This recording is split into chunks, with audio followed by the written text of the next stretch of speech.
नमस्तु महाराज जी, नमस्तु नमस्तु नमस्तु।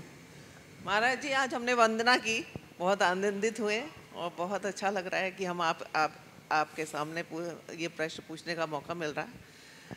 मेरा प्रश्न यही है कि जैसे हम ग्रहों की पूजा करते हैं नवग्रह विधान में, या फिर नवग्रह स्रोत जो हम पढ़ते हैं उसमें तीर्थंकर से रिलेटेड बातें आती हैं कि तीर्थंकरों की पूजा करनी चाहिए, उनकी शांति के लिए हमको विधान करना चाहिए, ग्रहों की शांति के लिए हम अमुक अमुक तीर्थंकरों की पूजा करते हैं। तो ये जो पूजा करते हैं उनकी शांति के लिए, फिर वो रत्न धारण करने के लिए कहा जाता है कि ये रत्न धारण करिए, तो क्या ये रत्न वगैरह हमको धारण करने चाहिए? देखिए, सबसे पहले इस विषय में मैंने पहले भी अनेक बार प्रकाश डाला है, लेकिन एक लंबे अंतराल के बाद ये सवाल आया है और मैं समझता हूँ इस तरह की चर्चा बीच बीच में होते रहनी चाहिए। हम सबसे पहले ग्रहों के संदर्भ में समझें कि ये ग्रह नक्षत्र का हमारे जीवन से क्या संबंध। सबसे पहली बात, जैन धर्म के अनुसार नवग्रह है ही नहीं। हमारे यहाँ ग्रह 88 है। कितने हैं? नवग्रह हमारा है ही नहीं, नंबर 1। और दूसरी बात, ये ग्रह नक्षत्र न हमारा बिगाड़ करते न सुधार। ग्रह नक्षत्रों का हमारे जीवन के बिगाड़ सुधार में कोई रोल नहीं है। क्या है? ग्रह नक्षत्र तो अपनी गति से निरंतर गतिशील रहते हैं, चलते रहते हैं। लोग बोलते हैं ग्रह पीड़ता है। मैं कहता हूँ दुनिया में सबसे ज़्यादा पीड़ित कोई है तो ये ग्रह नक्षत्र है, जो चैन से बैठ नहीं पाते। हम तुम तो बैठे हैं, जो खुद पीड़ित है वो दूसरों को क्या पेरेंगे? वो नित्य गति वाले हैं, उनको घूमना ही है, एक पल के लिए नहीं रुकना। समझ गए? महाराज जी सुनिए पूरी बात को, इसको थोड़ा विस्तार से मुझे बताना पड़ेगा, इसके पूरे सिद्धांत को समझिए। तो ग्रह नक्षत्र जो ज्योतिष मंडल है वे अपनी गति से गतिशील रहते हैं। चूंकि जितने भी ज्योतिष मंडल है वे सब ऊर्जा के पिंड हैं, ऊर्जा के स्रोत हैं, आधार है। इनके गमन से, इनके भ्रमण से ब्रह्मांड के तत्वों का समीकरण बदलता है, रसायनों में परिवर्तन होता है। ऐसा कहा जाता है यत पिंडे तद ब्रह्मांडे, जो ब्रह्मांड में तत्व हो सब हमारे शरीर में, हमारा संसार हमारे भीतर है। तो जितने तत्व ब्रह्मांड में वो सारे तत्व हमारे अंदर है।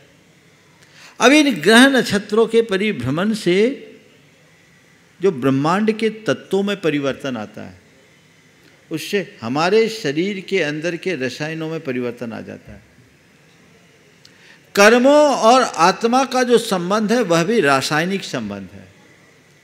तो अंदर के रसायनों में होने वाले परिवर्तन से हमारे कर्मों की दशा बदल जाती है, और कर्मों की दशा बदलने से अच्छा बुरा फल मिलता है।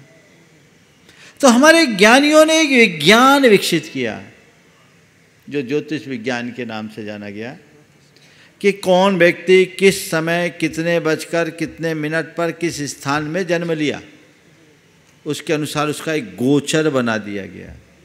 क्योंकि ग्रह नक्षत्रों की गति सुनिश्चित है, किस जगह पर कितने बजकर कितने मिनट पर उनकी क्या स्थिति होगी 1 लाख वर्ष आगे की आज जानी जा सकती। तो उनने कहा ये तो फिक्स है, तो उसके आधार पर हमारे शरीर के रसायनों में क्या प्रभाव पड़ेगा इसको कैलकुलेट करो। उसे जानने के लिए एक प्रतीकात्मक व्यवस्था गोचर में दे दी, जो 12 ग्रह के नाम दे दिए गए। 12 राशियों के नाम, 9 ग्रहों के नाम दे दिए गए। 12 राशियों में 12 घर बना दिए गोचर के, और एक प्रयोग प्रतीकात्मक शब्दों में कहने लगे ये ग्रह की ऐसी दशा, ये ग्रह की ऐसी दशा, ये ग्रह की ऐसी दशा। अब कालांतर में क्या होने लगा, लोगों ने ग्रहों को पूजना शुरू कर दिया कि ग्रह हमारा काम कर रहे हैं। ग्रह बेचारे क्या करेंगे, ये काम तो तुम्हारे कर्मों से है। अगर ऐसी दशा में तुम अपनी भाव दशा को बदलो तो बहुत कुछ परिवर्तन किया जा सकता है, क्योंकि कर्म अपना फल द्रव्य क्षेत्र काल भाव के अनुसार देता है। ज्योतिष को जानने का मतलब यही, अध्यात्म में ज्योतिष का यही उपयोग है। लोगों ने वो प्रयोग बंद कर दिया और ढेर प्रकार के ठटकर्म जोड़ दिए, तो ग्रह नक्षत्रों की पूजा शुरू हो गई। जब ग्रह नक्षत्रों की खूब पूजा होने लगी, लोग उधर रुझान बढ़ाने लगे, इनके मंदिर बनने लगे, तो हमारे ज्ञानियों ने एक बात निकाली कि हमारे जिन मंदिरों में लोक में मान नवग्रहों को नवग्रह मानते हुए भगवान के चरणों में वंदना मुद्रा में अंकित कर दिया। 10वीं, 9वीं, 10वीं, 11वीं शताब्दी में बहुत सारी ऐसी मूर्तियां प्रतिष्ठित हुई जहां भगवान के पाद पीठ पर ये नवग्रह अंकित है, नमस्कार कर रहे हैं। उसके पीछे शिल्प के विकास के साथ एक संदेश था कि भैया कुछ भी है तो उन ग्रहों को मत पूजो, तुम जिनको पूज रहे वो इनको पूजते हैं, ताकि उधर से बचाया जाए। फिर जब लोगों का रुझान उधर कर्मकांड की तरफ बढ़ा, मध्यकाल में कर्मकांड बहुत बढ़े, तो उस कर्मकांड की तरफ जब लोगों का रुझान बढ़ने लगा तो कहा चलो नवग्रह के अरिष्ट के निवारण के लिए 24 तीर्थंकरों में से नवमांस मैत्री निकालकर कुछ भगवान को अलग अलग ग्रह शांति का आधार बना दिया कि चलो पूजना तो इनको पूजो।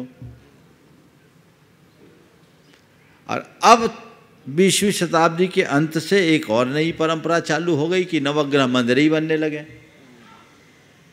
तो उसका ये चीजें ठीक नहीं है। कर्म काटने के लिए भगवान की पूजा करो, ग्रह तो अपने आप शांत हो गए। ग्रह के समन के लिए नहीं, परिग्रह के समन के लिए भगवान की भक्ति करो, सब ठीक होगा। वो धरा रह गया और लोग तरह तरह के लोग पूजने लगे। आप देखिए इनकी पूजा करने वाले एक शनि ग्रह के बहुत बड़े प्रवर्तक थे, शनि ग्रह की पूजा करने वाले, आज वो गर्दिश में है ना, जेल के अंदर है, हमने सुना है ना, नाम मुझे नहीं मालूम। हाँ, नहीं, वो एक शनि ग्रह को पूजने वाले थे, वो उनके बहुत बड़े माने जाते थे। 3-1 साल पहले उनका प्रकरण आया था। तो ये चीज़ें हैं, ये बदल गई, इसलिए इस प्रकार के अंधविश्वासों में बिल्कुल न पड़े और उसी अनुरूप अपना कार्य